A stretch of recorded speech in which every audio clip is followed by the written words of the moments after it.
Halo teman-teman, selamat datang lagi di podcast Komunitas Pendar. Kali ini ada aku Silvana dan ada juga Santi bersama tamu kita, Arifa. Nah, Arifa ini lebih sering kita dengar Arifa sebagai seniman yang punya karya-karya yang sering banget itu karya-karya yang aku lihat karyanya Arifa itu soal isu perempuan Aceh. Nah, kali ini kita mau tanya-tanya ke Arifa soal seni dan bagaimana Arifa menggunakan seni dan mengangkat isu-isu yang uh, yang menantang dominasi patriarki, khususnya untuk konteks Aceh gitu. Nah, makanya kita undang Arifa karena kita penasaran sama perjalanannya Arifa dan bagaimana Arifa bisa mengkurasi berbagai macam aspek kehidupan ke dalam bentuk seni. Halo Arifa, Silvana. gimana kabarnya? Kalian gimana? Sehat kan? Ini lagi di pantai ya, aku dengar tadi. Kebetulan lagi di pantai. Tadi kan sambil kerjaan juga karena kan awal bulan nanti ada event. Jadi kayak nyari-nyari spot yang bagus. Enak kali. Enak kali. Aku tuh kangen pantai-pantai di Aceh. Ini pantai mana sih? Di Adun dekat Jos. Oke, oke.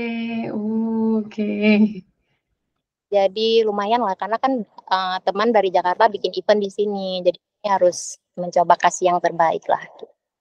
Ah, oke. Kita minta Arifa memperkenalkan diri juga ya, jangan lupa. Iya, iya, iya, ceritain dong Arifa dari uh, dari masa lalunya gitu, kok bisa gitu sampai sekarang itu jadi seniman gitu.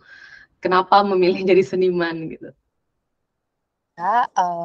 Jadi nama saya Arifah Hikmah, tapi dalam berkesenian saya pakai Safura, jadinya Arifah Safura. Jadi Safura itu nama ibu saya. Dalam berkesenian, saya sudah fokus selama 8 tahun ya, kurang lebih dari 2014 sebenarnya, tapi fokusnya itu 2015 sampai sekarang gitu. Bikin kayak karya yang tadinya bersifat healing, yang tadinya misalnya saya menggambar di kertas gitu hanya untuk kebutuhan healing, kebutuhan pribadi gitu, nggak ada yang post di sosial media. Dulu pun Instagram belum begitu ini kan, jadi benar-benar menggambar itu memang untuk menyembuhkan diri sendiri kayak gitu, karena waktu itu ada beberapa masalah gitu ya, masalah pribadi yang bikin aku kayak depresi. Jadi kayak harus ada sesuatu yang aku harus lakukan untuk penyembuhan kayak gitu. Itu sih awalnya cuma media healing aja. Iya. Terus dari awalnya healing, terus keterusan gitu, uh, gimana tuh ceritanya? Sebenarnya kalau bisa kita punya bakat seni itu gimana? Karena kan kita juga kalau misalnya mau healing pakai seni nggak punya bakat juga nggak bisa. sebenarnya agak gitu ya, karena kenapa sampai depresi kan ada ceritanya gitu. Jadi saya tamat kuliah itu tahun 2014 ya. Kemudian setelah tamat kuliah saya langsung menikah di umur 21 mau ke 22 tahun. Jadi itu kan benar-benar umur yang sebenarnya belum matang gitu ya, secara mental, fisik saya juga gitu. Saya suka sering kayak darah rendah segala macam, anemia gitu kan. Secara fisik dan mental itu benar-benar belum siap gitu untuk menikah, tetapi saya memutuskan menikah karena ada beberapa alasan dan saya menikah. Saya pikir menikah adalah solusi waktu itu, tapi ternyata ternyata ada masalah baru setelah menikah. Saya ngerasa setelah menikah tuh saya bisa lanjut kuliah lagi, menggapai cita-cita saya yang tadinya saya nggak bercita-cita ya jadi seniman. Saya nggak tahu bakal jadi kayak gini sekarang, nggak tahu. Jadi saya coba menikah, ya sudah menikah, kemudian saya pindah ke Jakarta untuk memulai cita-cita saya ambil S2 di sana, notaris.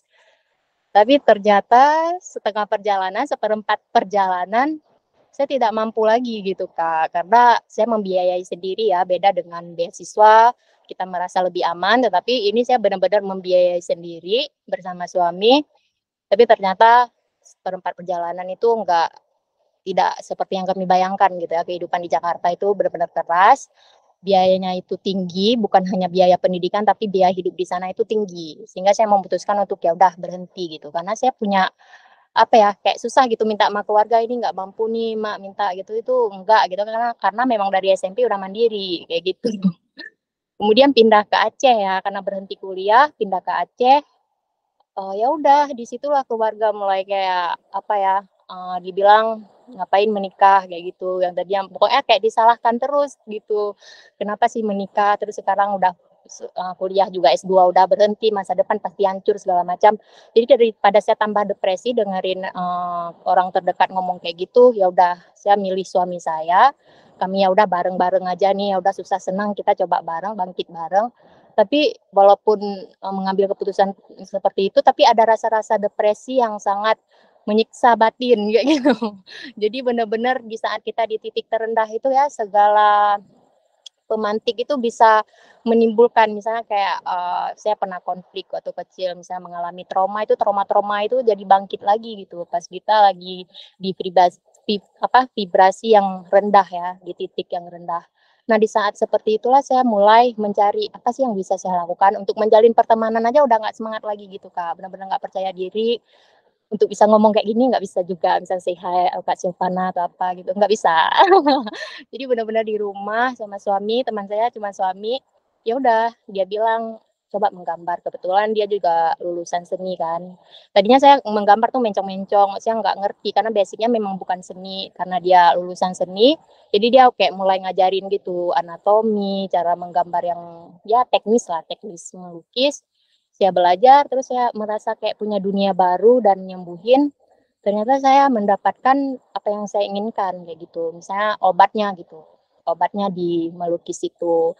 Dan gambar yang saya gambar juga, potret-potret perempuan yang benar-benar memberi inspirasi, potret-potret perempuan yang mengalami titik terendah juga kayak saya gitu kan. Banyak sekali potret yang saya gambar mulai dari kayak Rigoberta Menchú, salah satu aktivis di Guatemala yang melawan militer, kemudian ada Leila Khalid dari Palestina yang melawan penjajahan, ada Benazir Bhutto gitu kan, salah satu pemimpin perempuan yang sangat inspiratif menurut saya gitu ya, bisa bisa jadi pemimpin di negara yang sangat konservatif. Itu salah satu orang yang sangat saya inspirasikan, yang sangat saya idolakan gitu. Kemudian banyak sekali potret-potret perempuan yang membangkitkan energi. Jadi benar-benar bisa bikin saya jadi bangkit lagi juga kayak gitu Kak. Misalnya kayak ada Shirin Neshat juga yang seniman di Iran gitu melawan melalui karya-karyanya. Banyak sekali potret-potret, ada kayak apa namanya, Rebecca Lulusoli yang mendirikan sebuah desa di Umoja ya Kenya, yang di mana desa itu perempuan semua gitu, karena mereka merasa sering kayak diperkosa, nggak aman gitu berkumpul dengan laki-laki, jadi benar-benar di desa itu perempuan semua gitu untuk melawan patriarki. Jadi disitulah saya mulai mengenal yang namanya feminisme, patriarki, apa konstruksi sosial. Walaupun tadinya saya kuliah di hukum, tapi nggak bersentuhan dengan hal-hal yang seperti itu gitu. Dan itulah saya ngerasa baru benar-benar belajar tuh ya waktu saya mengenal lukisan kayak gitu Kak. Menarik Arifa ceritanya. Terus pertanyaan aku, kenapa perempuan nih? Ada apa di perempuan-perempuan ini sehingga menginspirasi Arifa untuk menggambar atau melukis atau membuat karya tentang perempuan? Karena apa ya, sebenarnya nyari perempuan perempuan yang Arifa sebutkan tadi banyak sekali, dan Arifa lukis potret mereka itu untuk membuat diri bisa lebih berdaya gitu, karena benar-benar udah di titik nggak tahu, dulu ada istilah psikologis gangguan kecemasan, panic attack apa, memang Arifa ngerasain itu, tiba-tiba nggak bisa napas, dan itu nggak tahu mau cerita sama siapa kayak gitu, karena ada penyakit kayak darah rendah, anemia, memang sudah ada dari pas kuliah gitu. Suami pikirnya oh anemia kayak gitu, padahal anemia kok kayak gini sih, kok kayak mau sakratul gitu kan. Jadi memang nggak tahu tentang psikologis, apa aku ada masalah mental gitu, nggak tahu sama sekali. Jadi ya itu dengan melukis yang hal-hal seperti itu bikin kayak lebih berdaya aja kayak gitu. Dan kemudian misalnya bisa kebuka pintu, misalnya yang tadinya untuk diri sendiri bisa kebuka pintu ketemu sama orang, misalnya orang orang lain bisa tahu Arifah berkarya. Itu dari Kak ini sih awalnya saya ikut satu grup gitu ya, Resa Kamila yang bikin. Kemudian ada Kak Rizky Afiat yang kemarin kalian undang juga. Itu sebenarnya salah satu kunci gitu bagi Arifah untuk apa yang membuat pintu Arifah terbuka. Dia kenalin Arifah ke Kak Sadia Marhaban.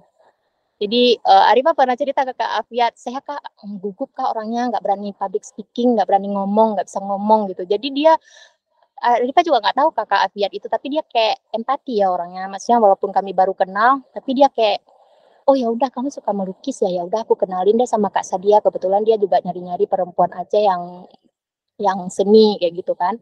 Ya udah kemudian ya udah saya berkenalan dengan Kak Sadia Marhaban, ketemu, saya undang ke ke studio saya, kami ketemu. Dan saya nggak kenal itu Kak Sadia Marhaban itu siapa, maksudnya background dia apa yang udah dia lakukan di Aceh di masa lalu saya nggak tahu benar-benar. Oh ya udah nih orang mau bikin video mungkin untuk konten, ya udah sambil cerita-cerita tentang karya-karya saya yang potret-potret perempuan tadi gitu kan. Tapi setelah itu Kak Sadia pun orang bawa profile, maksudnya dia nggak ceritain dia siapa kayak gitu. Ya udah Arifah pun dengan apa adanya, lugu-lugunya gitu dia bisa masuk ke semua orang kayak gitu kan. Itu sih yang bikin Arifah merasa kayak memulai bisa menjalin lagi gitu hubungan dengan orang lain ya, interpersonal kayak gitu. Kemudian setelah bikin video sama Kak Sadia, besoknya dia salah satu karya yang digambar sama oleh suami saya ya kan. The Last Gun. Dia senyum pas lihat The Last Gun itu. Padahal suami saya terinspirasi sama filmnya Kak Sadia, Black Road. Jadi dia senyum aja. Ya udah dia pulang kemudian. Terus saya cerita, ada Kak Sadia nih kemarin siapa ya Kak Sadia itu, saya cerita ke teman. Oh dia itu ini loh juru runding perdamaian Aceh, nggak sembarangan orang di sini. Memang dia maksudnya nggak ada jabatan ataupun apa DPR segala macam, tetapi nama dia itu sangat bergema di luar gitu ya. Tapi di sini enggak, dibilang sama teman saya gitu. Oh ya, jadi dari situlah saya mulai cari tahu siapa Kak Sadia. Saya nonton filmnya, saya lihat podcast-podcastnya, saya belajar tentang dia tuh bukan dari dia, tapi apa yang udah dia lakukan dan sudah ada arsipnya di media gitu kan. Wah ini gila nih orang, ini keren gitu. Dan itu sih dia salah satu orang yang bikin Arifah bisa kayak sekarang ya, yang tadinya memang nggak tahu apa-apa, terus kayak ada semangat gitu untuk melakukan atau mengikuti jejak dia walaupun sedikit aja gitu. Itu sih. Oh, jadi mulai dari situ. Terus tadi Arifah cerita dulu tinggal di Aceh, terus pindah ke Jakarta, terus balik lagi ke Aceh. Arifah ngelihat Aceh ini seperti apa?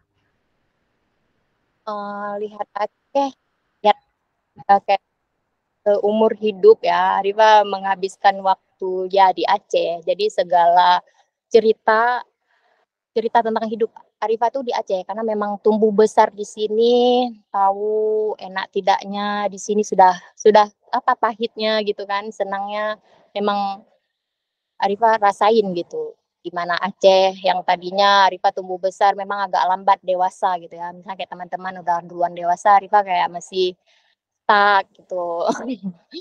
Sebenarnya kenapa baru sekarang sih baru sadar ini itu segala macam gitu kan. Kenapa nggak dari dulu pas umur aku 20 atau 15 gitu.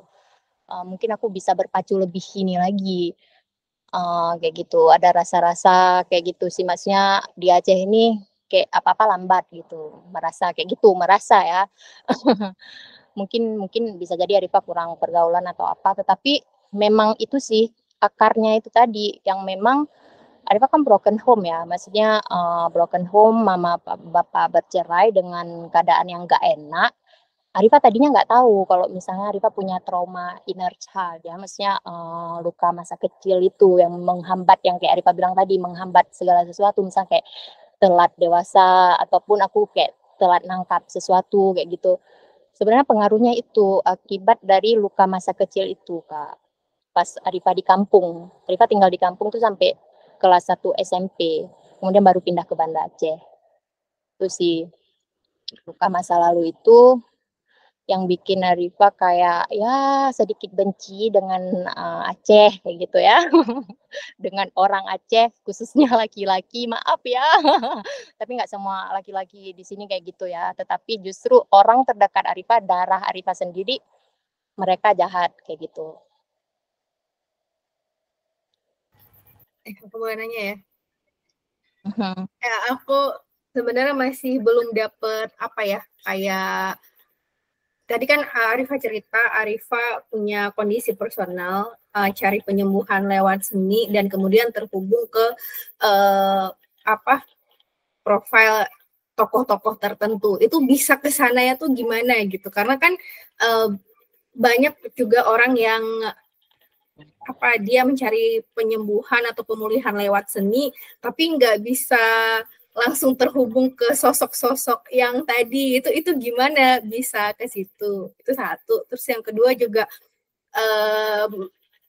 mungkin kalau pertanyaan aku spesifik, pandangan Arifah soal Aceh, melihat relasi sosial di Aceh terutama karena karyanya Arifah kan banyak bicara tentang termasuk patriarki, melawan juga berbagai isu-isu yang lagi panas di masyarakat kayak gitu. Nah, isu-isu keadilan, kemanusiaan gitu. Nah, tadi juga Arifah ada cerita bahwa apakah ada kondisi personal yang memang misalnya patriarki itu ternyata pengalaman pribadi juga sehingga itu membuat Arifah jadi menyalurkan itu juga lewat karya seni gitu. Misalnya kalau dulu itu Arifah hanya mengalami, tapi setelah Arifah entah gimana tadi bisa terhubung ke isu gender dan ke tokoh-tokoh tertentu, jadi ternyata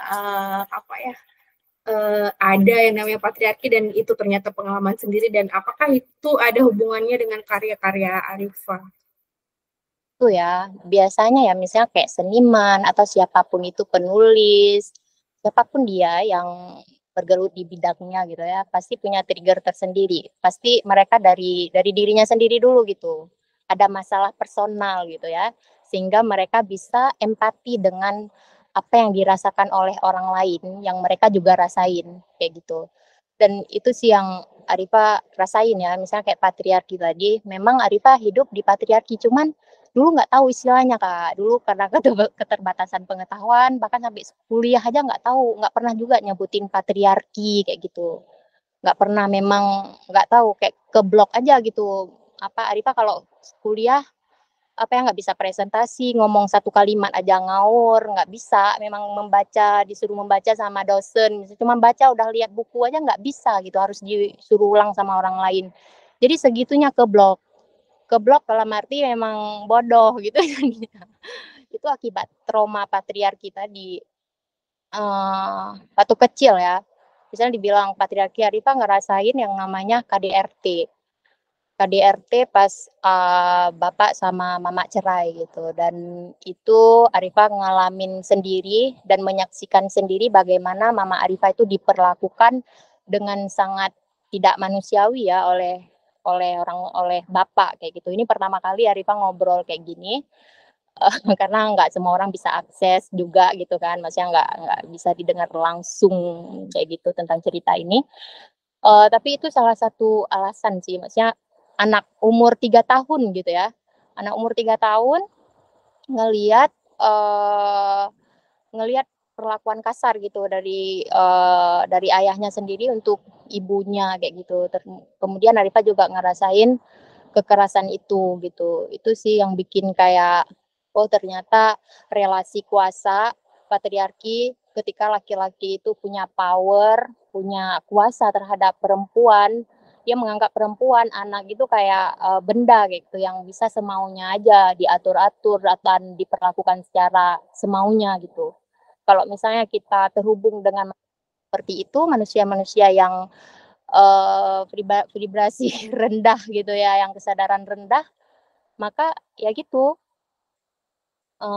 sialnya itu gitu. Kenapa sih Arifah tadinya sempat mikir ya, kenapa sih ayah begitu jahat gitu ya, maksudnya kenapa kayak gitu sama mama. Terus kok tega sih menyakiti anak kecil kayak gitu. Tadinya mikirnya, why kayak gitu, kenapa kayak gitu. Tapi makin ke sini jadi belajar juga, mungkin ada alasan juga kenapa dia kayak gitu, mungkin dia punya trauma masa kecil juga, tetapi nggak bisa dibenarkan sih, walaupun kita punya trauma, kan bukan berarti meluapkan emosinya itu dengan menyiksa orang lain kayak gitu. Iya sih, mungkin juga orang tua kita, orang-orang generasi di atas kita juga belajar kayak gitu kan dari pengalaman dia juga gitu kan.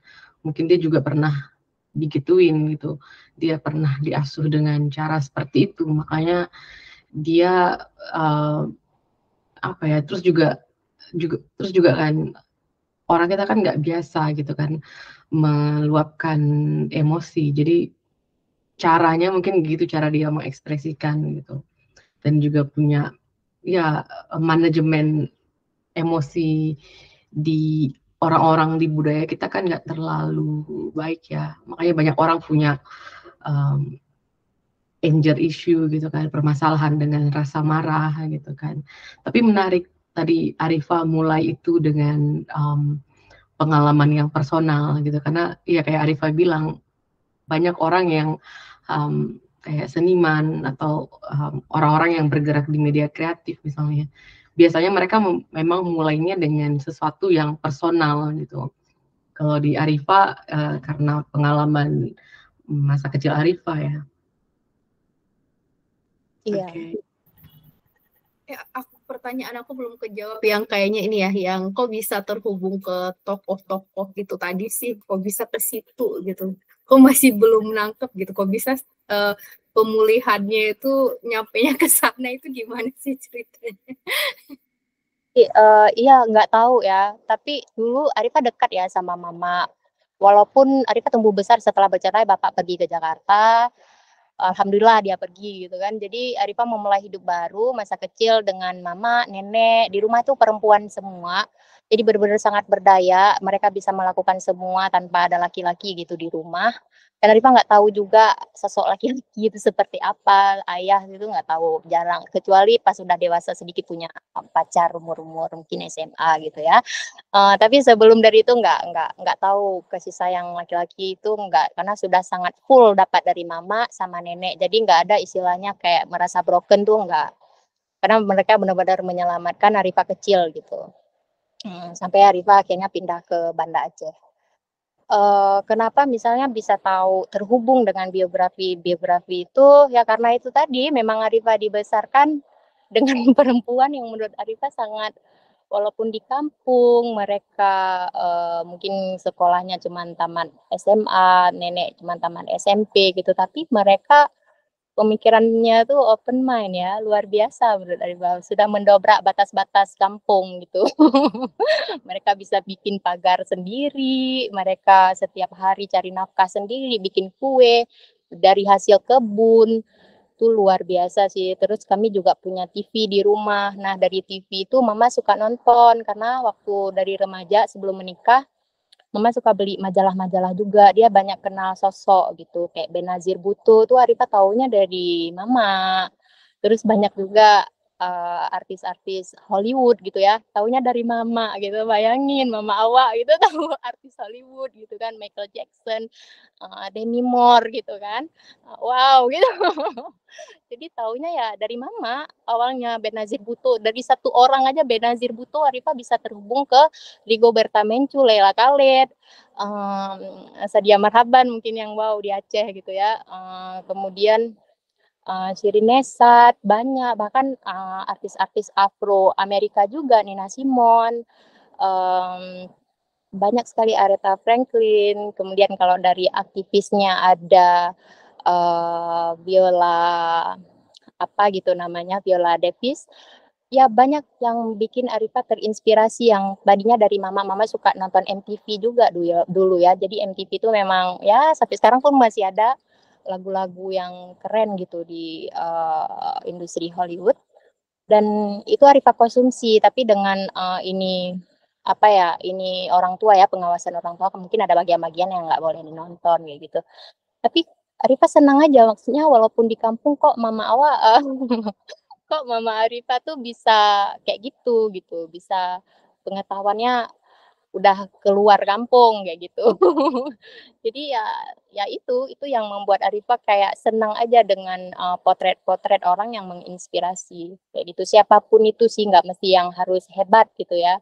Tetapi kayak di kampung itu Arifah lihat ada orang yang memang dia apa ya, berdaya gitu. Banyak janda ya di kampung Arifah pasca konflik. Jadi janda-janda itu ya mereka menghidupi anaknya sendiri, dan Arifah lihat itu dengan mata kepala kayak gitu. Karena bukan hanya broken home, Arifah ternyata korban konflik juga kayak gitu. Itu sih yang bikin kayak harus berkarya tuh kayak nggak bisa menggambar pemandangan gitu Kak. Misal bunga apa indah gitu kan.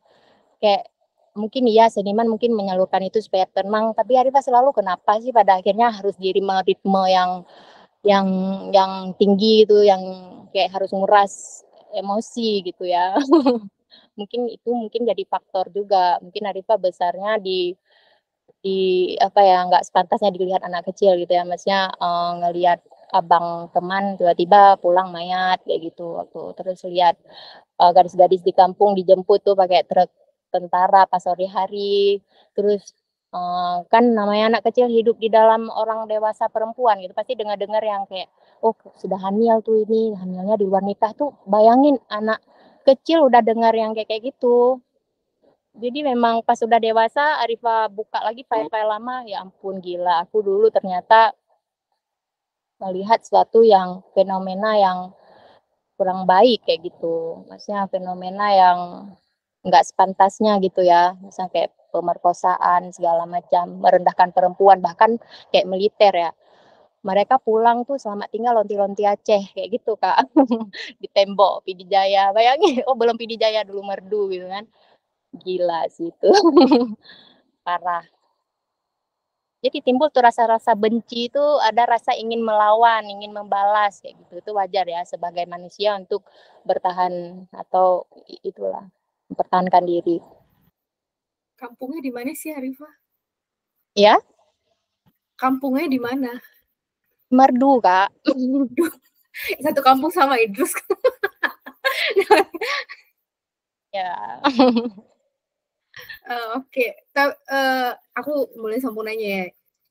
Terus kemudian bisa sampai ke fase yang lebih serius. Misalnya, aku kalau nggak salah pernah baca berita atau artikel, dirimu juga apa ya, ada membuat kayak forum perempuan bicara ya gitu. Lalu kan kemudian juga apa ya, lebih aku nggak tahu apakah memang kemudian Arifah memang sudah secara serius memilih isu gender untuk, karena kan untuk di apa ya, dijadikan basis karya. Karena kalau kayak tadi kan ceritanya Arifah hanya untuk pemulihan awalnya, walaupun kemudian ternyata ada basis story yang ternyata memang sangat patriarkal. Juga di sisi lain cerita tentang keluarga, orang tua, dan lingkungan yang berdaya, juga eksploitasi segala macam yang membuat Arifah jadi lebih ingin menyuarakan itu juga. Tapi yang buat Arifah jadi lebih serius, karena kan kemudian Arifah juga jadi sering apa ya, aku kalau ngelihat Arifah tuh jadi kayak udah emang seniman aktivis gitu kan, jadi kayak udah serius gitu. Nah juga sering berkolaborasi dengan teman-teman NGO juga buat event-event yang memang khusus bicara tentang patriarkal. Itu gimana ceritanya bisa sampai begitu? Iya, tadinya memang personal ya, yang tadinya personal ngelukis di kamar, terus kenal Kak Sadia, jadi mulai berani bikin lebih serius gitu, kayak Arifah bikin kampanye ya tahun 2017 setelah kenal Kak Sadia 2016. 2017 tuh Arifah bikin kampanye anti kekerasan Kak, untuk pertama kali bulan November sampai Desember, kan HKTP ya.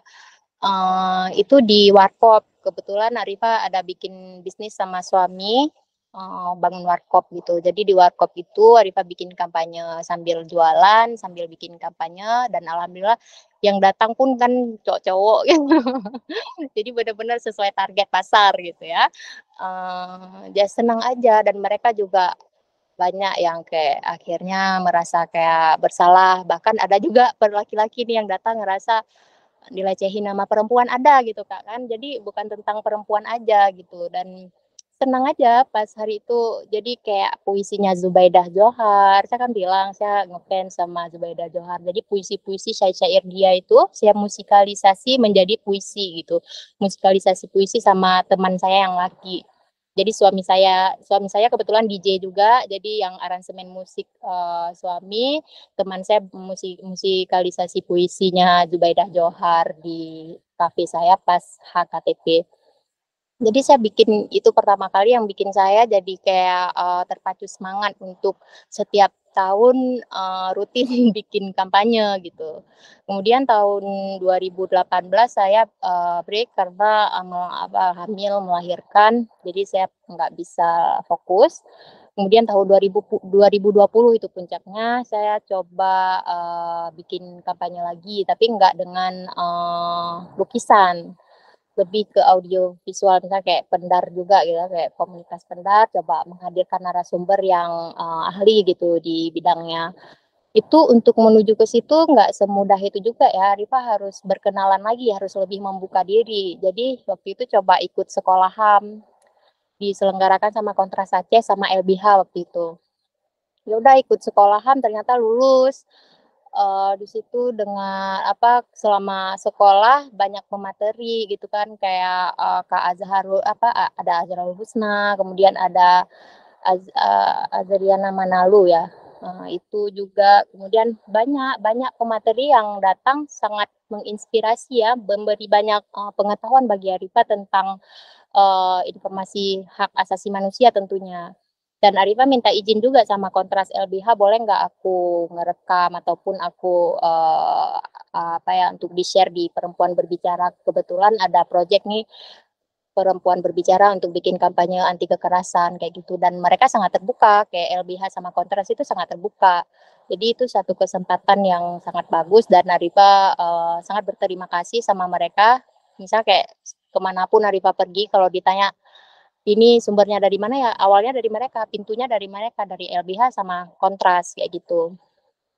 Itu sih yang membuat Arifah terhubung dengan yang tadi ya, misalnya kayak NGO, untuk bisa lebih lebih jaringannya lebih luas lagi ya gitu.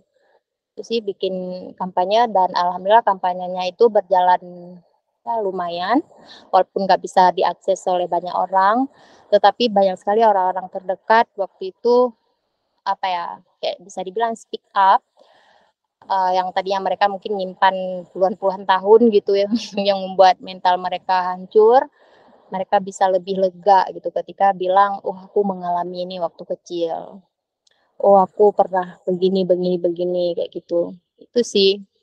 Jadi bukan lagi tentang diri Arifah ya, bukan lagi tentang permasalahan personal, tetapi Arifah lihat di luar sana banyak sekali, bukan membanding-bandingkan isu mental ya, tetapi banyak sekali yang lebih parah daripada Arifah gitu Kak.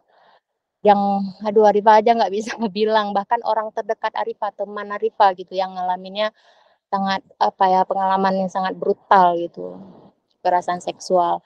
Dan itu bikin Arifah kayak, oh aku nggak bisa berhenti di sini aja, walaupun aku merasa udah bisa menghandle emosi, sudah bisa manage emosi, misalnya ketika ada trigger, Arifah tahu gimana caranya panic attack itu supaya bisa bernapas lagi gitu ya. Nah gimana ini teman-teman yang dia baru sadar kalau dia ada trauma, sementara dia kesiksa terus gitu secara psikis gitu ya. Mereka panic attack juga kayak Arifah, dan berbagai macam cara mereka lakukan untuk merasa baik-baik aja kayak gitu, bahkan merasa diri juga rendah kayak gitu, bahkan susah untuk menjalin hubungan dengan orang lain, sama seperti yang Arifah rasain. Ternyata trauma itu memberi efek yang sama ya di setiap orang gitu Kak.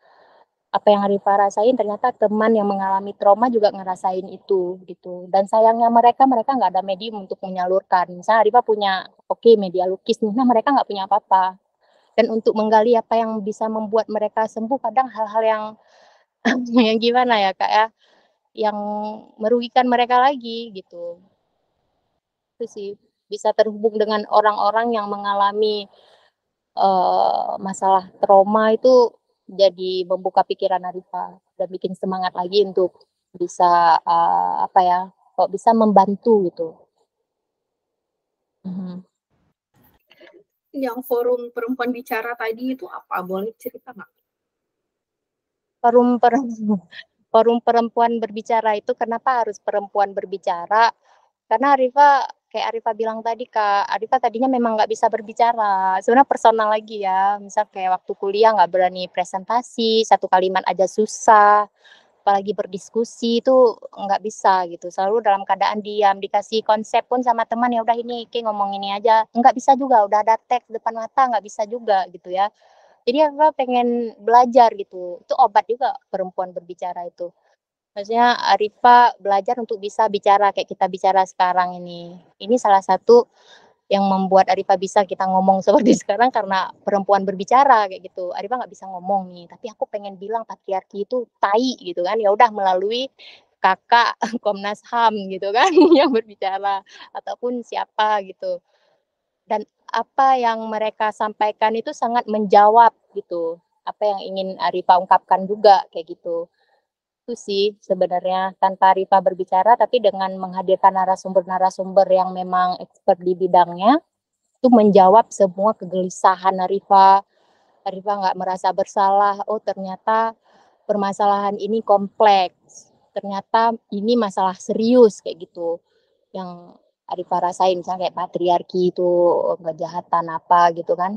Itu benar-benar harus fokus sih orang jangan menormalisasi ya istilahnya jangan perempuan harus di rumah kalau di perempuan yang harus menutup aurat perempuan ini itu kok perempuan diatur terus tubuh politisasi tubuh juga melalui aturan-aturan agak banyak sekali sebenarnya kalau kita bahas ya tentang patriarki di Aceh ini sangat banyak gitu mungkin Arifah cuma bisa mengangkat sedikit di perempuan berbicara dan goalnya juga waktu itu selain patriarki juga disahkan RUU TPKS tindak pidana kekerasan seksual dan ternyata sudah sah makanya sekarang kayak tenang dulu gitu nggak sering bikin konten lagi. Iya, aku lupa tadi Arifa ada cerita ada buat kayak semacam apa itu jadinya komunitas ya dimana kalian ngundang apa ya pakar untuk bicara dan itu kebanyakan perempuan ya. Iya. Oh. Dia mau tanya sih? Iya, aku penasaran sih. Kan Arifa menuangkan berbagai macam cerita-cerita orang atau hal-hal yang Arifa alami ke dalam bentuk seni. Sementara Arifa sendiri tadi juga bilang kalau Arifa penyintas KDRT dan konflik. Itu rasanya gimana ketika apa ya kayak itu kan personal sekali gitu, terus ditumpahkan ke dalam bentuk karya gitu. Itu rasanya gimana sih? Rasanya healing sih.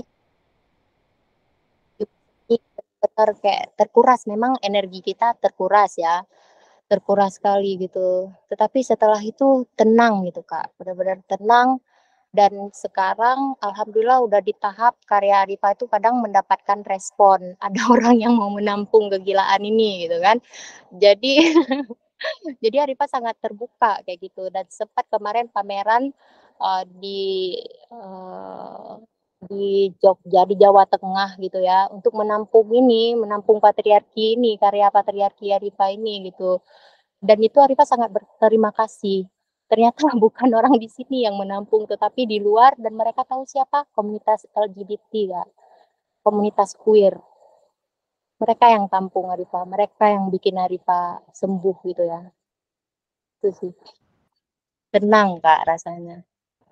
Berarti itu ditampung sama mereka tuh gimana sih? Maksudnya dalam bentuk apa gitu? Mereka bikin festival gitu namanya festival titik seniman jadi objek penelitian mereka tentang aktivisme yang Arifah lakukan di Aceh Kak. Maksudnya kenapa misalnya melakukan aktivisme khususnya tentang aturan-aturan politik kayak gitu. Terus ya yang Arifah lakukan lewat seni selama inilah gitu. Mereka tertarik ya udah mereka bikin penelitian kemudian mereka kasih satu slot buat Arifah untuk bisa pameran kolektif dengan beberapa komunitas queer dan alhamdulillah Arifa dapat sedikit space, kenapa enggak Arifa manfaatin gitu. Ternyata dapat respon yang baik dari mereka kayak gitu. Keren. Terus nah, aku menarik kadang Arifah kan menggabungkan antara aktivisme dengan seni gitu kan. Menurut pengalaman Arifah, uniknya apa sih dari aktivisme melalui seni ini? Uniknya aktivisme melalui lebih merdeka aja gitu Kak. Lebih merdeka karena emang nggak terikat sama siapapun ya, termasuk NGO atau siapapun gitu, nggak terikat, cuman ada sedikit keterbatasan soal ekonomi. Jadi kayak Arifa dulu tuh fokusnya kan di akhir tahun kan karena bertepatan dengan HAM. Jadi Januari sampai Agustus atau September gitu benar-benar kerja gitu Kak, benar-benar kerja jualan apa aja lah gitu.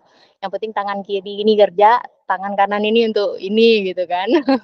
Dan itu Arifah lakukan untuk budget Kak, misalnya karena memang uangnya uang sendiri. Jadi itu sih, itu kendalanya gitu. Tapi nggak menghentikan langkah Arifah untuk aktivisme kayak gitu. Nggak tahu deh kenapa, senang aja. Memang dari sendiri, misalnya kayak yang bikin Arifah termotivasi kan awalnya Arifah kan graffiti Kak.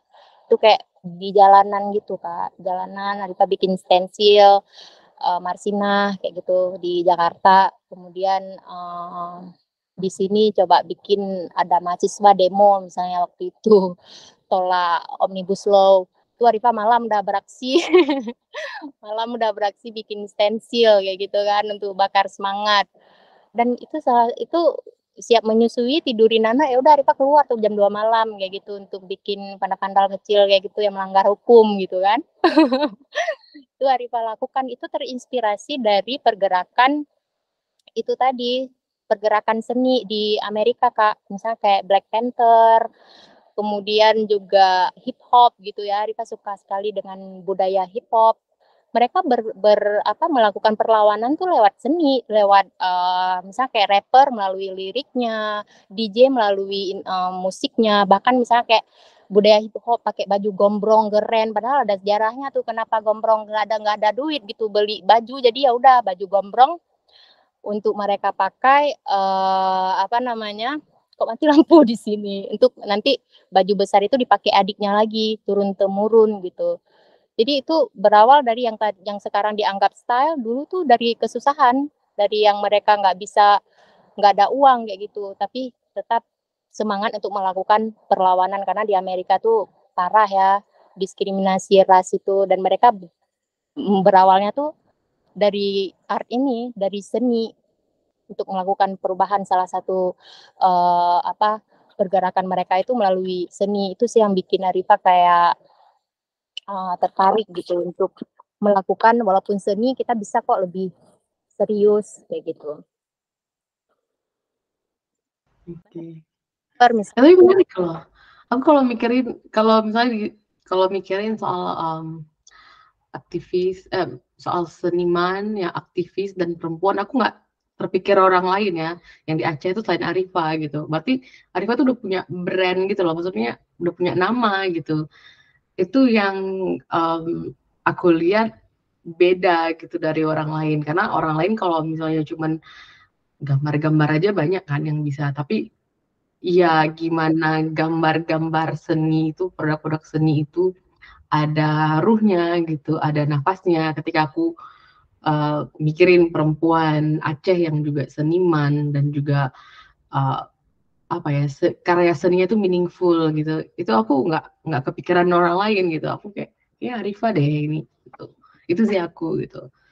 Santi mungkin ada yang mau tambahin? Mungkin ini ya, aku tapi Arifah lagi nyari tempat sih. Cerita tentang pernah ikut event apa aja, terus nanti setelah itu kita mungkin bisa display karyanya Arifah dan meminta Arifah menceritakan. Tapi aku sebelumnya penasaran, aku kayak pernah lihat di di medsos gitu, kayaknya Arifah sudah banyak mengikuti event dan terutama benar kayak kata Silvana tadi, kita sebenarnya kalau mungkin seni, ya aku juga hanya sedikit mengingat seniman perempuan. Tapi kalau Arifa ini kan khusus lagi, dia bukan hanya seniman perempuan, tapi dia bicara khusus isu patriarki gitu. Aku kalau untuk seniman perempuan mungkin ada 1-2, tapi kalau yang khusus bicara isu patriarki aku memang cuma ingat Arifa gitu. Jadi memang kayak dia tuh jadi ikon banget, dan aku lihat sepertinya Arifa udah mengikuti berbagai event kayak gitu, baik yang mungkin event formal di pameran-pameran seperti itu, atau mungkin aktivitas-aktivitas apa ya kita sebut, misalnya kayak ada beberapa kegiatan yang aku lihat, entah mungkin itu base-nya komunitas gitu, pernah ikut event pameran atau aktivitas apa aja sih Arifa, mungkin bisa cerita. Habis itu display karya. Pameran sebenarnya Arifa berkarya bukan tujuan goal untuk pameran ya. Goal Arifa adalah ketika karya itu bisa connect dengan orang lain kayak gitu. Mungkin pameran itu salah satu yang menghubungkan kayak gitu. Jadi kayak suatu hal yang bagus juga sebenarnya. Tapi itu bukan goal Arifa menjadi seniman harus pameran gitu, enggak. Cuman ketika ada pihak gitu, lembaga yang mau menampung, institusi seni gitu yang mau menampung, ya Arifa sangat terbuka.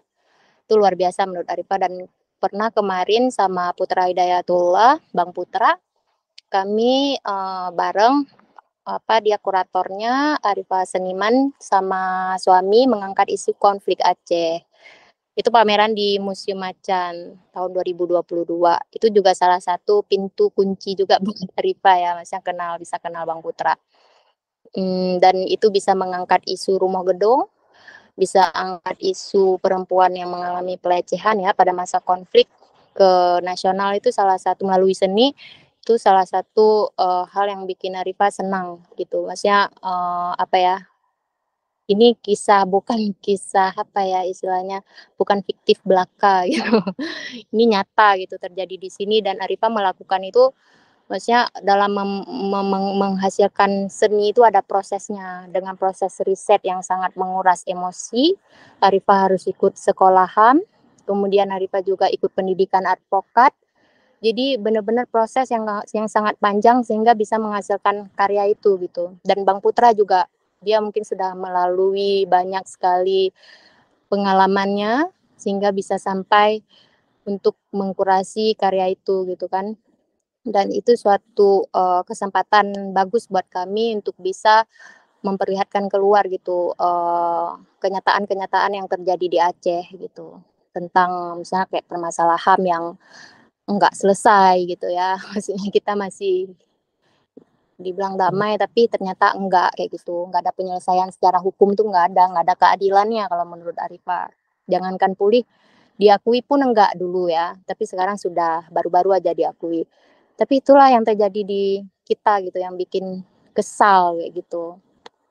Pemahaman yang seperti itu gitu Kak. Pulih itu bukan sholat gitu ya. Pulih itu proses gitu Kak.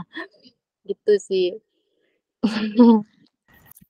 Jadi biasanya bagi Arifa sendiri media untuk menyampaikan karya itu, aku kan karena awam ya soal seni, maksudnya aku bayangkan kalau misalnya seniman itu menyampaikan karya ya di pameran, karena aku lihat Arifa juga sudah berapa kali ada ikut pameran atau event dan segala macam. Tapi memang selain lewat pameran, kan Arifa mau karyanya ini juga untuk karena basisnya aktivisme itu untuk menyuarakan suatu hal, untuk melawan suatu hal gitu. Selain di pameran, biasanya Arifa media untuk mempublikasi atau menyampaikan karya ke publik itu gimana? Atau apa aja? Supaya bisa terhubung ke publik gitu ya. Yaitu sosial media salah satu, misalnya kayak Instagram gitu. Arifa cuma pakai Instagram aja, kalau Facebook nggak terlalu gitu ya. Tapi ya namanya Instagram ya, kadang ada dilema juga ketika terlalu banyak berbicara. Orang mungkin cuma just for fun gitu di situ, tapi kadang kita kok serius sekali gitu kan Kak. Kadang dilema juga gitu setelah posting. Ada tuh rasa-rasa manusiawi seperti itu, ada gitu Kak. Dan terkadang sangat tidak efektif gitu ya. Sebaiknya kadang Arifa ngerasa kok aku kayak kebanyakan meluap-luapkan hal-hal seperti ini gitu. Tapi justru ketika Rifa for fun gitu Kak, kayak senang-senang tuh Rifa merasa bersalah ketika Rifa bahagia Kak.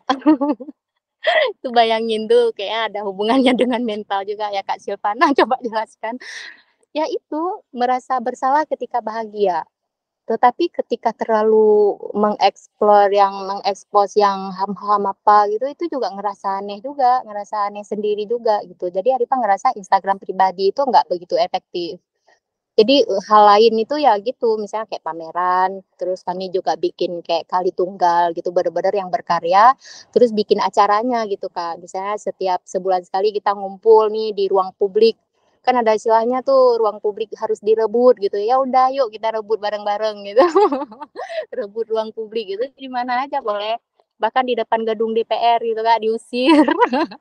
Ya itu kami lakukan gitu ya, diusir gitu. Ya udah, tapi disitulah semakin diusir, semakin kami dimarah-marahin sama aparat gitu atau satpam di situ atau siapapun lah. Itu jadi tantangan buat kami untuk lebih semangat lagi untuk berkarya gitu Kak. Oke, oh ya, kan juga ada ini ya, kayak yang kali tunggal itu ya. Ini ya, display karya kali ya. Nanti dari situ juga Arifah bisa cerita. Mungkin dari situ kita juga bisa tahu karya-karya itu dieksposnya di mana. Kalau misalnya itu di suatu event, nanti bisa cerita tentang eventnya, termasuk yang kali tunggal itu ya, gitu. Boleh cerita Arifah, mungkin aku display aja ya. Ini perkaryanya itu ini karya apa, mungkin judulnya apa, dan itu menceritakan tentang apa, itu di display di event apa, dan kalau boleh cerita juga tentang eventnya. Maaf ya, Boleh. banyak. Oke, kelihatan nggak ya ini di Arifahnya? Ini pas pameran 16 hari anti LBH Banda Aceh 2021. Judulnya itu Keke ACC. Jadi ini kayak bahasa Belanda yang berarti Aceh Pungo gitu. Saya bikin tanda tanya lagi. Apa benar Aceh nih, orang Aceh nih Pungo gitu kan.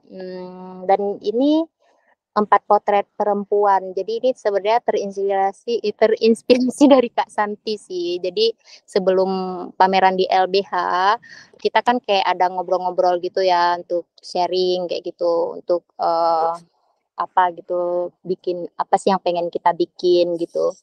Jadi ngumpul semua seniman. Jadi saya dengar Kak Santi ngomong tentang kayak mana perjuangan semangatnya perempuan gitu dulu dalam hal melawan gitu ya, melawan penjajahan, dan itu tersirat melalui syair Doda Idi gitu. Ibu apa mengayunkan anaknya menggunakan syair Doda Idi yang serat akan makna gitu. Dan terciptalah karya ini. Misalnya kayak perempuan biasa Doda Idi kan kayak lebih ke laki-laki ya, laki-laki berperang kayak gitu. Kayak ada istilahnya kayak gitu. Kalau kamu besar nanti jadi pejuang gitu. Nah, yang saya buat di sini bukan laki-laki tapi ya perempuan kayak gitu. Dari 4 sosok perempuan lintas generasi. Yang pertama ada Laksamana Malahayati yang memang kisah nyata ya ini, melawan kayak gitu, melawan apa ya penjajah kayak gitu ya, menggunakan senjata. Kemudian ada potret kedua, Pocut Marah Intan juga seperti itu, sangat berani sekali untuk melawan menggunakan senjata. Mungkin dulu nggak bisa ada konsep-konsep satyagraha Kak, maksudnya non kekerasan gitu ya, nggak bisa. Jadi benar-benar harus pakai senjata memang pada saat itu. Terus ada ketiga ini potret pada perempuan pada masa konflik Aceh. Ada istilahnya Inong Bale juga yang di apa namanya itu seperti gerakannya Laksamana Malahayati ya, misalnya kayak para janda, tapi nyatanya juga pada masa konflik anak muda perempuan muda juga ikut, nggak mesti janda gitu. Dan itu mereka ikut berperang, dan ketika di gunung yang jadi softtek ketika mereka datang bulan adalah ampas-ampas daun gitu Kak. Nggak ada softtek. Jadi benar-benar ketika perempuan itu berperang, banyak sekali perjuangan yang harus mereka lakukan, termasuk dalam hal apa ya fisik gitu ya, misalnya kayak menstruasi. itu mereka pakai daun-daunan gitu, bayangin tuh gimana sambil berperang. Dan itu yang pernah kita lakukan di sini gitu Kak. Kemudian ada potret keempat, saya nggak pakai lagi senjata karena pada saat sekarang memang kita melawannya nggak pakai senjata, tapi pakai pikiran, akal budi gitu Kak. Kita bisa pakai sistem apa istilahnya satyagraha ya, pakai apa namanya non kekerasan yang melalui pikiran kayak gitu. Itu kayak potret keempat perempuan lintas generasi yang melawan.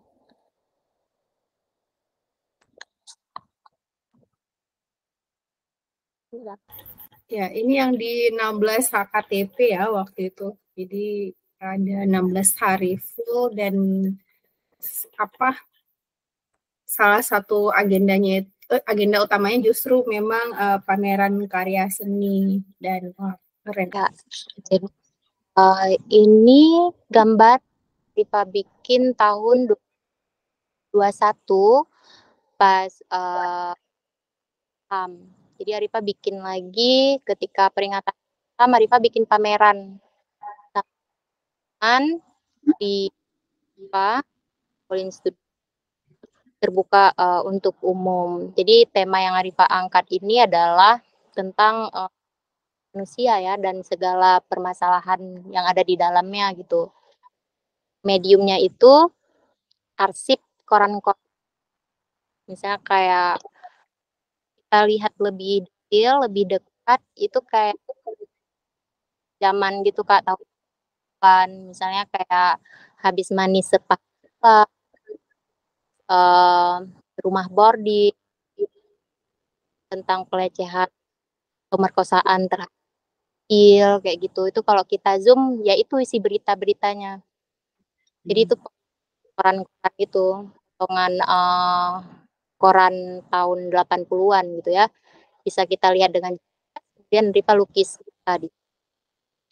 Jadi sebenarnya pelecehan seksual ya, bukan sekarang, tapi di masa itu juga udah di setelah kita bersama dari dulu sampai sekarang ternyata sama kecil banyak yang mengalami pelecehan, korban pedofil gitu ya. Kemudian ya itu terjadi karena apa? Karena relasi kuasa tadi Kak, patriarki bisa kita bilang.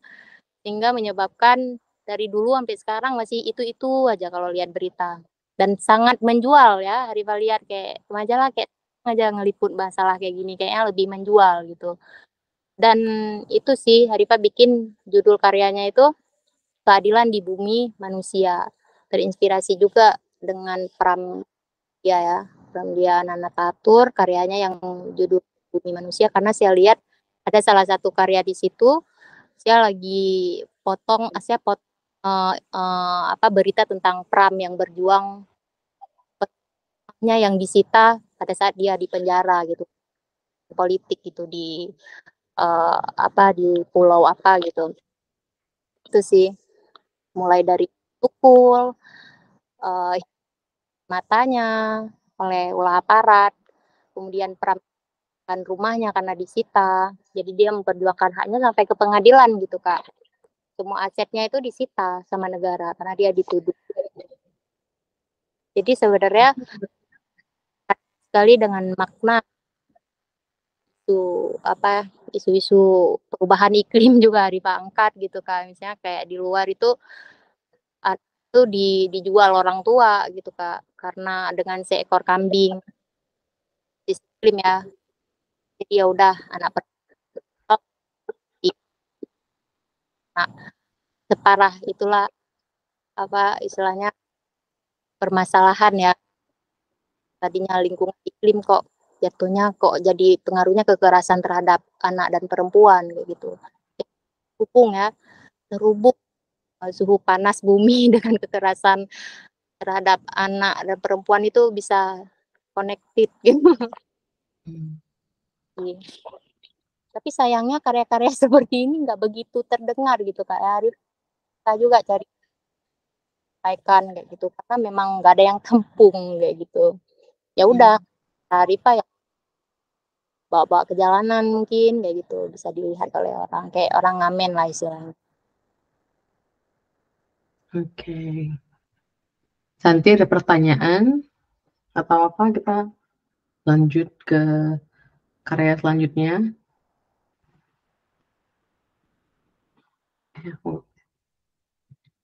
Nah, yang ini nih. Iya, itu di pameran di studio Metabot Studio, kolaborasi bersama, dan itu karya komplitnya kayak gitu. Itu dari arsip-arsip koran lama. Ada Wiji Tukul, ada Pram, ada Marsinah juga yang X-File ya, maksudnya ada sesuatu di lubang rahim dia berbentuk peluru, mungkin bisa dibilang, mungkin itu salah satu rahasia yang sangat gimana gitu ya, susah juga untuk diungkapkan. Dan apa ya, hal-hal sangat agak sensitif sih sebenarnya di karya ini. Ya, angkat tentang predator seks juga, yang ternyata ini ya, pemilik kopi, warung kopi di saya gitu. Dia pedofile, dan itu sih yang bikin saya kesal sekali sehingga lahir jadi itu berisi kayak bilang kayak amarah gitu, amarah. Hmm. Oke. Ada lagi atau kita lanjut? Oke, lanjut ya. Nah, yang ini apa nih? Ya, itu apa namanya, kurasi dari waktu itu, story kurasi keadilan di bumi manusia. Jadi ini bahasanya Bang Putra. Ini Putra yang bikin narasinya atau? Tentang karya ini. Nah, ini adalah Letter of Hope. Ini karya tahun 2020, kolaborasi dengan beberapa anak muda Aceh yang kritis dengan isu hak asasi manusia ya, khususnya konflik Aceh. Jadi waktu itu ada Kak Azharul Husna dari Kontras, ada Oja, dan beberapa teman lainnya yang ikut serta kami di Hari Perdamaian Aceh. Jadi ini karya yang Arifa garap diri gitu ya, terinspirasi dari proses riset yang kami lakukan 2 bulan kurang lebih. Ini potret dua, seorang anak laki-laki dan seorang anak dengan ibunya gitu ya di dalam bola mata. Itu kakak ini tuh dia korban ini Kak, suaminya diculik, penculikan secara paksa gitu pada masa militer ya. Dia korban, suaminya itu hilang, dan anak ini waktu itu lagi-lagi mengandung. Jadi anak ini juga korban. Dia lahir tanpa ada sosok ayah kayak gitu yang dibuka. Jadi Letter of Hope ini surat harapan. Jadi kami kayak ngumpulin surat harapan dari korban konflik Aceh, apa sih harapan mereka setelah 18 tahun lama. Harapkan gitu, apa sudah pulih atau masih trauma seperti apa masih mengingat luka masa lalu. Dan rata-rata surat yang mereka kirim itu ya mereka masih merasa belum pulih gitu. Bahkan jangankan untuk pulih ya, untuk menghadapi realita hidup aja sehari-hari itu berat. Jadi udah kayak bebannya itu udah apa ya, kayak numpuk gitu berkali-kali lipat gitu ya. Kayak nggak ada waktu untuk memikirkan trauma gitu, karena harus melihat realita. Jadi keras sih kalau kita lihat di Banda Aceh kita mungkin baik-baik aja, tapi di kampung-kampung kayak Lok Semawe gimana gitu yang dulu benar-benar konflik di merah gitu ya, itu mereka benar-benar kayak ini Kak, tadi bilang kayak miskin gitu, anaknya ada yang putus sekolah gitu gitu. Iya benar, susah sekali untuk bisa bangkit kayak gitu. Karena memang nggak ada bantuan dari pemerintah ya. Walaupun ada mungkin tidak sesuai dengan yang mereka inginkan, kayak mesin jahit kan nggak semua orang bisa menjahit. Dan kadang ada juga orang nyari-nyari data aja tapi nggak ada sesuatu yang mereka dapatkan. Iya. Itu peringatan itu kami menghadirkan korban langsung untuk berbicara atas keinginan mereka sendiri. juga gitu. Dan kakak ini salah satu korban penculikan juga, maksudnya ayahnya entah diculik kayak gitu, diculik, dan dia besar itu dia mengungkapkan kesedihannya, menceritakan kronologis yang dia hadapi dulu gitu, dan menghadapi kenyataan sekarang itu begitu sulit gitu ya untuk bisa di tahap sekarang. Dan lagi-lagi harapan pemerintah supaya adil yang seadil-adilnya sesuai dengan poin di MOU gitu Kak.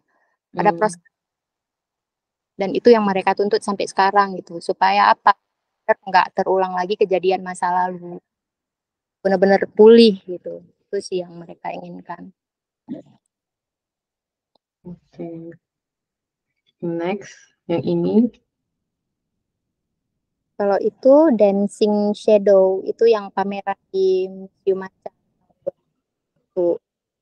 2021 saya garap, 2022 dipamerkan. Ini salah satu potret yang sebenarnya disensor ya di Museum Macan. Jadi khusus Space Riva berpameran itu nggak boleh masuk, dan nggak boleh bawa masuk kamera gitu. Riva nggak tahu kenapa berlakukan peraturan itu.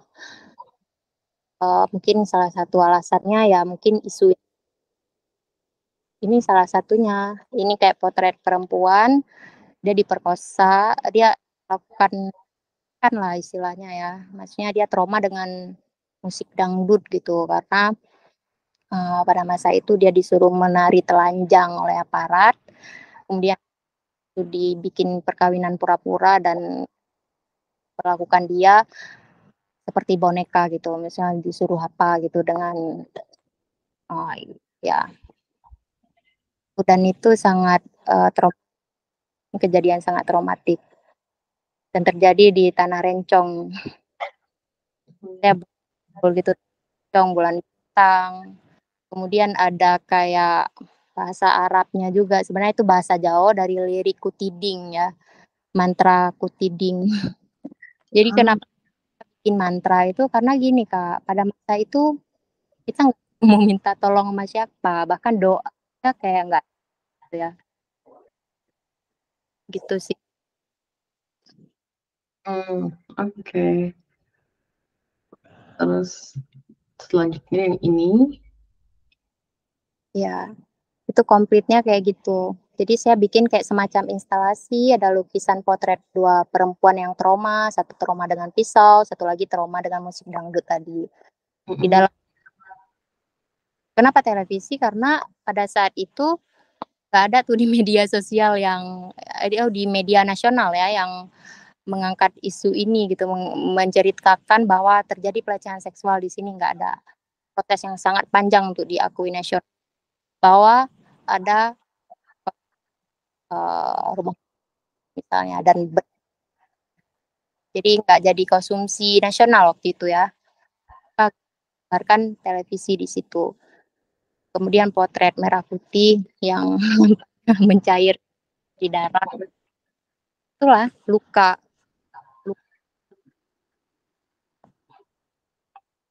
Luka tadi. Ini berarti dengan suami ya? Ya, Bikinnya? itu musiknya. Jadi bisa sambil mendengar juga lirik-lirik sama perempuan dari situ. Ada hikayat Aceh juga. Oke. Terus selanjutnya yang ini. Ini Ya, apa? ini juga bagian dari itu juga, bagian dari Dancing Shadow juga, itu mata simbol ya. Jadi pisau itu pisau selama 20 pisau gitu, bahkan pas pisau dapur untuk memasak aja enggak gitu dia Pak. Karena dia menyaksikan langsung Kak, suaminya dipukul oleh tentara.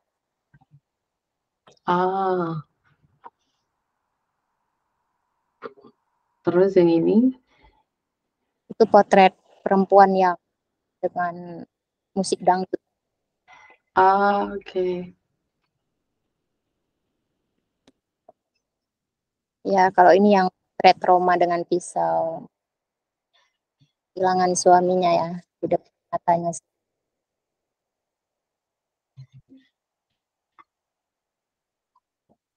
Nah, yang ini nih. Ini kejamnya patriarki dan KDRT itu kayak pengalaman pribadi Arifah yang Arifah ceritain di awal podcast tadi, Kak. Misalnya bapak yang seperti itu gitu ke kami, kekerasan. Itu sih yang bikin Arifah sampai sekarang marah. Iya, gimana ya, itu udah terjadi juga. Makanya itu mungkin salah satu cara untuk Arifah bisa berdamai juga sama diri sendiri. Jangan terus dendam gitu ya. Tapi itu prosesnya sangat sulit gitu. Dan karya ini dipamerkan di Jawa Tengah. Di Jawa Tengah. Sama Oh, yang ini bagian dari tulisan yang tadi itu bagian dari manekin yang ini ya. instalasi patung itu terinspirasi dari ini, Kak. Ada atur di Biren entah di Lok Semawe gitu. Manekin itu harus dipakein baju gitu ya, nggak boleh apa namanya, harus menutup aurat, manekin gitu, Kak. Menutup aurat gitu, itu udah aturan. Patung loh. Iya, patung gitu harus di ini ya, gitu.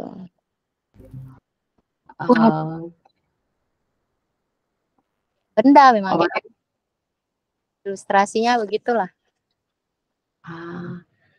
Oh, ini terinspirasi dari aturan itu. Iya. Terus ini yang tadi juga ya. Suaraku kedengaran nggak ya? Kedengaran. Aku dari tadi penasaran dengan kenapa dengan tulisan Arab di beberapa karya Arifah ya. Itu udah dijelasin belum ya? Atau aku ketinggalan? Belum. Ya, aku dari sejak awal tuh kayak itu tulisan Arab itu apa ya? Yang tadi sebelumnya ada gambar mata itu juga ada tulisan Arab ya. Tapi aku juga ingat di sini itu apa sih yang ditulisin di apa? Di leher dan dadanya itu.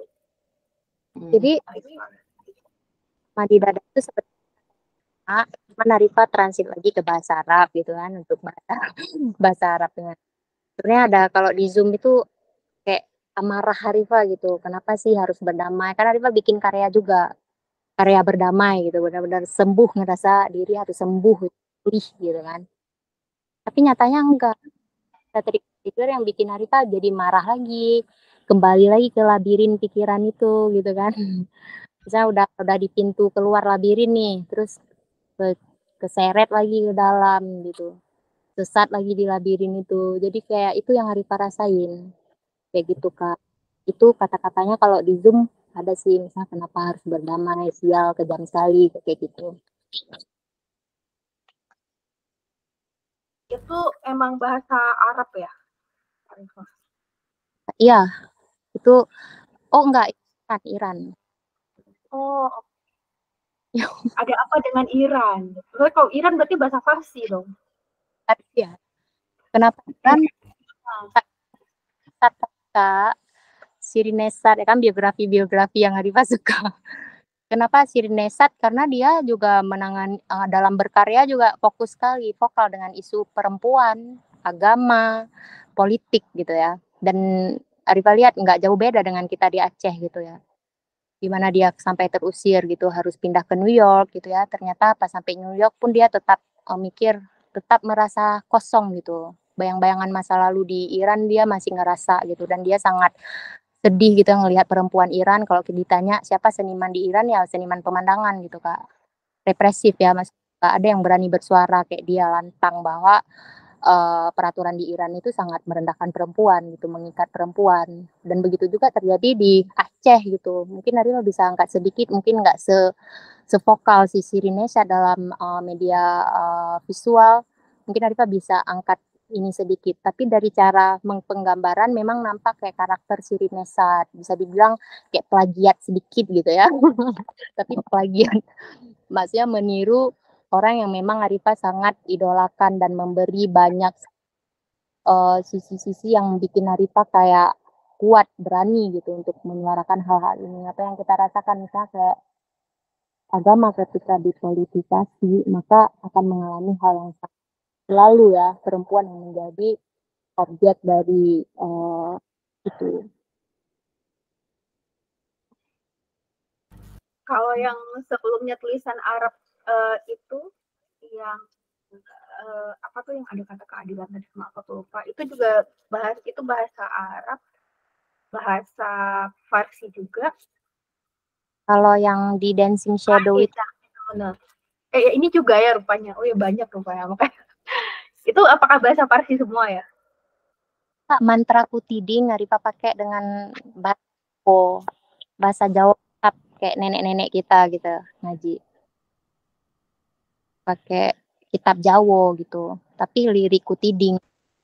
Oh, Nenek untuk translate itu. Juga yang apa tadi yang sebelumnya juga itu bahasa Arab. Mana tadi yang Iya. Bahasa Arab atau bahasa Farsi atau itu bahasa Arab Jawi?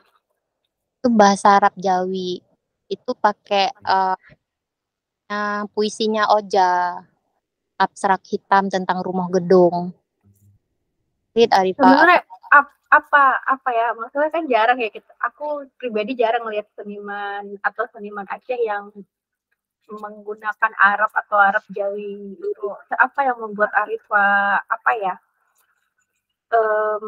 menggunakan ekspresi Arab Jawi atau Farsi itu kenapa ya? Kan kayak unik gitu. Iya, Arifah juga ngerasa gitu kayak memberi keindahan ya, walaupun dengan tema yang indah kayak gitu kan.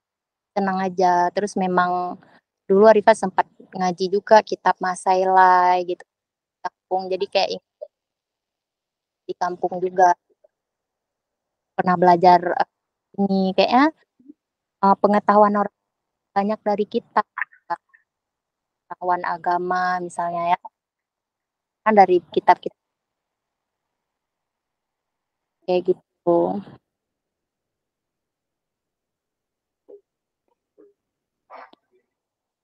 Oke lanjut sih. Cuma mau kepoin itu aja tadi dari kemarin penasaran. Nah ini. Kalau itu baru bulan. Bisa digedein sih. Ini udah. Kali tunggal Kak. Jadi kan ini ya publik gitu ya. Safiatuddin. Aku Rifa bikin Kim Fook. Dia dia memang waktu itu fenomenal karena salah satu fotonya gitu ya yang lagi berlari, dia anak kecil lari dalam keadaan di foto gitu. Dia korban perang Vietnam, punya luka bakar yang cukup serius gitu. Dan dia tumbuh besar dengan pergolakan mental, fisik juga. Dia sekarang jadi perdamaian gitu. Dia datang ke tempat yang berkonflik, menceritakan kisahnya di masa lalu, bagaimana cara berdamai, kayak gitu Kak. Kenapa gambar sih? Nah, rival kalau dia ke korban anak kecil kayak Saddam Hussein ya di Simpang KA, tetapi dia meninggal dunia gitu Kak. Jadi dia kayak korban yang meninggal dunia nggak sempat juga dia untuk berkampanye perdamaian gitu. Bilang ke kita bahwa dia anak korban dalam perang kayak gitu ya, konflik bersenjata. Sementara si Kim Fook ini dia hidup dan dia bisa berkampanye untuk menyuarakan apa sih perdamaian. Kita bisa dengar langsung dari korban bagaimana dia survive, bagaimana dia bertahan hidup untuk mengatasi luka fisik maupun mental. Jadi kayak kalau kita lihat sosok dari Kim Fook ini sangat inspirasi sekali gitu. Bagaimana dia bangkit dari keterpurukan, bagaimana dia memaafkan, bagaimana yang tadinya marah dengan fotonya yang di foto semena-mena kemudian disebarkan ke seluruh dunia dalam keadaan telanjang gitu kan. Tapi pada akhirnya dia ternyata di balik peristiwa-peristiwa itu banyak memberi pelajaran gitu bagi dia, terus dia bisa jadi membagi pengalamannya ke orang lain yang mungkin juga penyintas kayak gitu, khususnya penyintas anak-anak gitu Pak. Kali Tunggal itu sendiri ceritain dong, karena kan aksinya rutin ya, aku lihat. Di aksi damai non kekerasan, kami menyuarakan politik, hak asasi manusia, konflik khususnya pada masa konflik menurut pilihan reparasi dari pemerintah kayak gitu, terus juga mengkritisi isu-isu baru gitu yang menurut kami bertentangan gitu. Kami cukup vokal gitu untuk mengatakan itu di ruang publik. Awalnya yang itu ojek, terus ya udah kita bikin yuk gitu, kita kasihkan kayak gitu. Ini di aku aja atau memang suara Arifah putus-putus atau jaringan yang jelek? Di aku jelas tapi sekali-sekali ada putus-putusnya. Kalau jaringan aku jelek nggak apa-apa, atau jangan. Oke, ada lagi. Ya. Nah ini ada Kak Oni nih nyanyi ya. Ini pas itu juga itu jadi Arifah menampilkan kalau gitu ya, lukisan kalau Kak menyanyi bernyanyi lirik kayak ini musikalisasi buku sih, buku tentang tentang pelanggaran HAM di Aceh sambil diiringi petikan gitar. Jadi kalau kita dengar langsung benar-benar kayak merinding kembali lagi ke peristiwa masa lalu gitu. Jadi aku lihat emang yang uniknya walaupun di sini isunya kayak bercampur ya, ada kawan-kawan yang bicara isu HAM, tapi Arifah dalam berbagai kesempatan karyanya tetap mengkampanyekan isu gender ya, atau mengkampanyekan tokoh-tokoh perempuan yang keren ya. Gitu. Padahal itu kan nggak ditentukan ya Arifah ya. Tapi Arifah harus bawa isu ini, Arifah yang memilih sendiri ya. Jadi terus Arifah kaitkan gitu, misalnya kayak Napalm Girl tadi kan, si Kimpuk gitu, karena mereka sama-sama anak korban dalam perang kayak gitu. Itu sih menyuarakan perdamaian melalui potret-potret itu.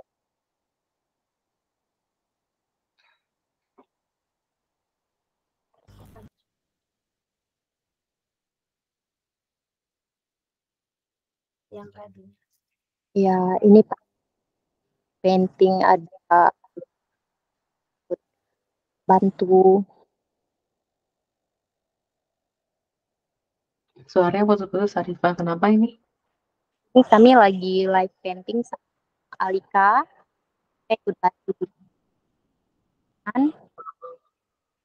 Terlibat juga dan dia sangat tertarik dengan.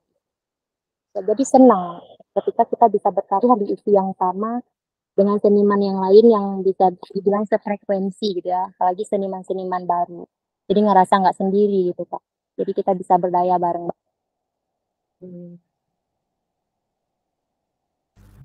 Ini akhirnya jadi kayak komunitas yang kemudian buat aksi rutin ya. Dan itu kebanyakan teman-teman seniman ya, kayak ngumpulin seniman muda ya, termasuk yang perempuan ya.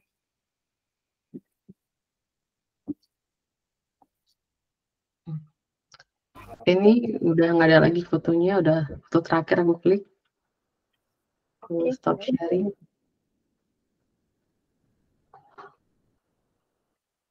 Oke. Santi, ada pertanyaan atau komentar? Ya ini kita juga kayaknya udah mau closing ya, udah menjam 10, kasihan juga si Arifah nggak pulang-pulang dari pantai kira-kira kita.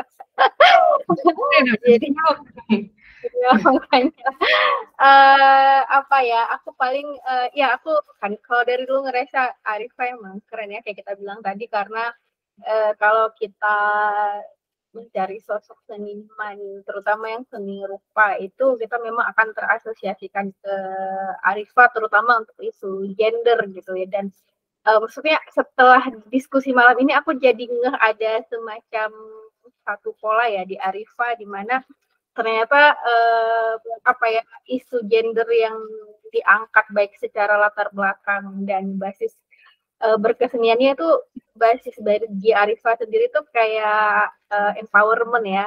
Jadi makanya kenapa kebanyakan Arifah mengangkat juga sosok tokoh-tokoh perempuan yang keren gitu ya, yang sosok-sosok aktivis, pejuang, pergerakan gitu, karena dan itu juga artinya kayak ada satu hal menarik tentang cara Arifah campaign soal kan pola orang melakukan narasi atau ekspresi isu gender lewat karya ini kan macam-macam ya, dan kalau yang aku lihat hal yang unik, hal yang menarik sekali dari Arifah tadi bahwa dia mengkampanyekan isu gender termasuk dengan menampilkan sosok-sosok tokoh-tokoh lewat karya seninya yang keren-keren, juga kayak tadi tentang pahlawan dan tokoh-tokoh perempuan lintas generasi juga dari berbagai negara lain lintas benua yang itu empowering di Arifah secara personal dan juga untuk publik. Jadi memang mengkampanyekan isu gendernya tuh semangatnya untuk nunjukin bahwa perempuan itu bisa berdaya, bisa kuat gitu ya. Itu sih aku melihatnya, aku apresiasi dan keren sekali. Apa pertanyaan gak sih? Udah banyak tadi kutanya. Mungkin itu. Sil. Keren banget Arifah. Aku biasanya cuma lihat aja gitu kan dari sosial media, dan kali ini dapat penjelasan langsung tentang apa ini maknanya di balik itu, dan keren banget. Dan iya, aku rasa walaupun kayak di awal Arifah bilang Arifah punya masalah, pernah ngerasa nggak percaya diri, tapi nggak tahu, aku ngeliat sekarang tuh kalau misalnya ngelihat Arifah atau mikirin soal siapa seniman perempuan Aceh gitu yang karya-karyanya itu punya makna gitu, aku mikirin Arifah gitu kan.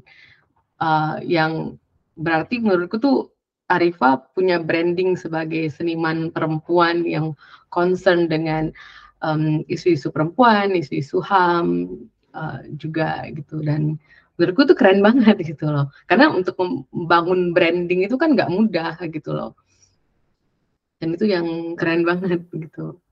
Ya juga aku lihat karyanya berani-berani sekali ya gitu. Tadi aku lihat beberapa kayak aku nggak yakin apakah seniman lain berani protes sampai level itu ekspresinya. Keren sih, nggak tanggung-tanggung, dan itu apa ya, Arifah kayak nggak takut gitu. Emang nggak? Aku mungkin satu pertanyaan aja terakhir juga, pernah dapat apa ya?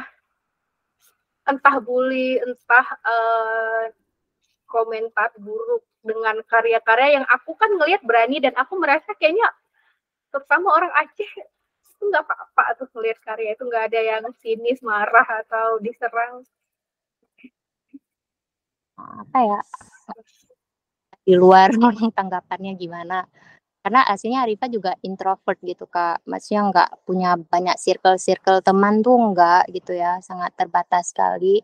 Karena sibuk juga ya, beban domestik Kak, jaga anak, cari uang, berkarya juga. Jadi nggak segampang itu, real life-nya tuh berat.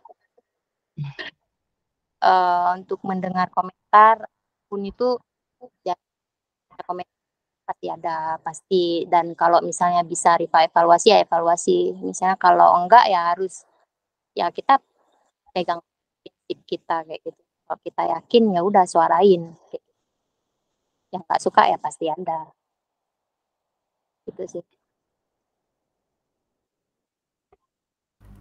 Biasanya tuh dapat komentar-komentar tuh modelan gimana sih?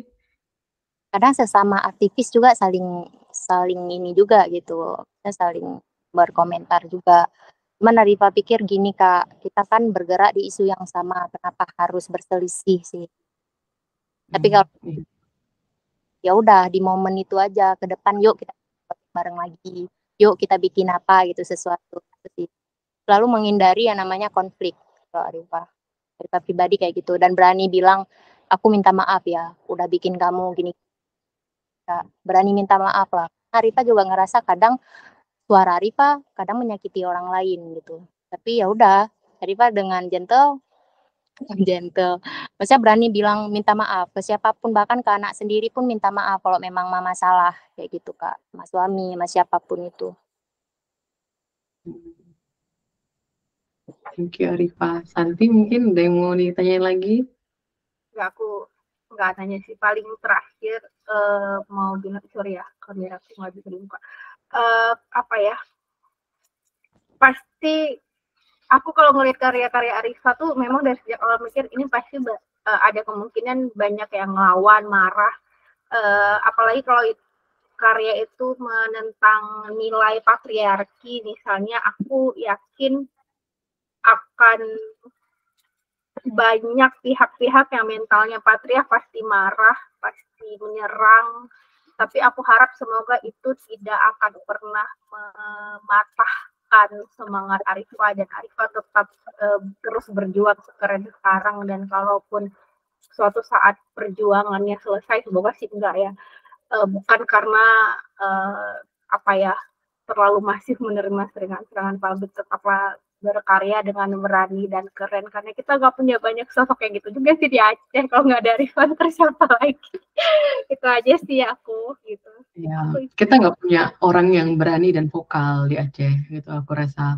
Karena orang yang setuju dengan kita mungkin ada beberapa ya, tapi untuk juga bersuara itu nggak banyak gitu, karena banyak yang takut-takut, banyak yang apa. Jadi aku juga ngelihat sosok Arifah ini harta karun gitu loh, kayak di Aceh itu berharga banget ada orang-orang yang kayak gini gitu. Gitu sih. Rawa kemarin asik Spotify siapa nih semua daripada dengar dan keren kali Kak, parah. Kelas itu kayak apa ya, Arifah dengarnya itu ilmu semua kayak pergi kuliah gitu Kak. Coba deh bener-bener lihat atau siapa tuh psikolog gitu kan, coba bener-bener dengar gitu. Cuman aksesnya sangat terbatas, itulah yang harus kan, yang harta kata memang susah untuk didapatkan Kak. Mungkin untuk bisa mereka paham gitu dengan apa isi pendar, harus melalui fase-fase. Mungkin Arifah harus melalui fase panjang dulu baru bisa pendar gitu. Kalian nggak ada yang Arifah lihat, maksudnya komunitas yang hal juga dengan gaya yang lain gitu ya. Mungkin Arifah melukis, kalian melalui audio ini visual. Itu sangat menarik Kak, podcast kalian. Berisinya isi daging semua. Makasih. Iya. Ya juga tadi pernyataan Arifah bahwa terkadang menurutku ya, karena aku sama Silvana mungkin sering mendengar dan mendapat serangan bahkan dari apa kalau istilah Arifah tadi, sesama aktivis sendiri, sesama pejuang sendiri, dengan ekspresi perlawanan kita terhadap patriarki yang mungkin terlalu berani atau terlalu apa ya gitu, dan itu biasa ya. Sama Silvana udah biasa, dan semoga itu nggak melemahkan apa ya Arifah juga yang gitu-gitu ya, denger aja, tapi yang kita berjuangnya tetap gitu, yang kita lawan patriarkinya dengan cara masing-masing, dengan tingkat keberanian tertentu itu semoga tetap lanjut dan gak mempengaruhi Arifah ya. Juga aku yakin Arifah juga selama ini juga gabungnya sama teman-teman yang sama beraninya gitu, jadi tetaplah sama mereka aja gitu, yang lain-lain gak usah didengar ya, kecuali itu memang sifatnya konstruktif ya gitu. Itu aja sih. Makasih Arifah udah mau podcast sama kita hari ini. Aku itu sih, Sil. Oke, makasih Arifah, makasih juga Santi udah mengisi podcast kita hari ini. Makasih banget buat sharing pengalamannya, sharing ilmunya, dan sharing inspirasi. Aku yakin gak cuma aku dan Santi yang merasa terinspirasi, tapi juga pendengar dan nonton di YouTube juga akan merasa terinspirasi. Makasih banyak Arifah atas waktunya dan sharingnya kali ini. Sukses terus buat karya-karyanya. Ditunggu karya-karya yang spektakuler. Tetap semangat. Semangat buat kita. Makasih Arifah. Makasih Thank you, banyak. Arifah. Mohon maaf untuk segala kekurangan hari ini ya. Gangguan teknis. Mohon maaf dan makasih sekali udah mau membagikan karyanya ya untuk di-share ke publik. Makasih sekali. Semoga kapan-kapan kita ada kesempatan untuk ngobrol lagi ya. Makasih Arifa. Mungkin Thank you, Arifa. udah bisa kita tutup ya. Oke. Oke, dadah. Kita akhiri podcast hari ini sampai di sini dan kita ketemu lagi di podcast selanjutnya. Ke depan kita akan ada podcast ini ya. Kalau ini melawan lewat Leni, nanti akan ada melawan lewat sastra kayak gitu. Makasih Arifa sekali lagi. Thank you. Aku